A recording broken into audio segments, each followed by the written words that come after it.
Ukraine যুদ্ধ থামাতে কূটনৈতিক আলোচনায় বসেছেন রাশিয়ার প্রেসিডেন্ট ভ্লাদিমির পুতিন এবং হোয়াইট হাউসের বিশেষ দূত স্টিভ উইটকফ। বুধবার মস্কোর ক্রেমলিনে সরাসরি বৈঠকে বসে দুই পক্ষ।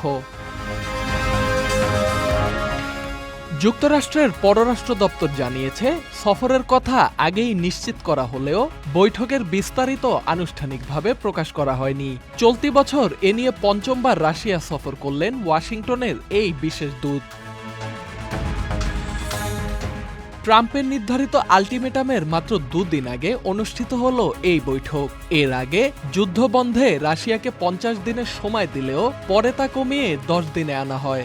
শুক্রবারের মধ্যে যুদ্ধ না থামালে মস্কোর ওপর নতুন নিষেধাজ্ঞার হুমকি দিয়েছেন ডোনাল্ড ট্রাম্প। এর আগে হোয়াইট হাউসের পক্ষ থেকে বলা হয়েছিল, রাশিয়ার সঙ্গে আমেরিকার বাণিজ্যিক সম্পর্ক সীমিত, তাই নতুন নিষেধাজ্ঞার কার্যকর প্রভাব নিয়ে সন্দেহ থেকেই যাচ্ছে। তবে যুদ্ধবন্ধে দুদেশের মধ্যকার কূটনৈতিক যোগাযোগ ছিল অব্যাহত।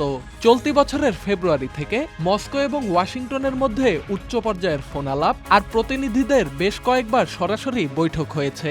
পুতিন উইটকফের এবারের বৈঠকে আদৌ কোনো অগ্রগতি আসে কিনা সেটাই এখন দেখার বিষয়।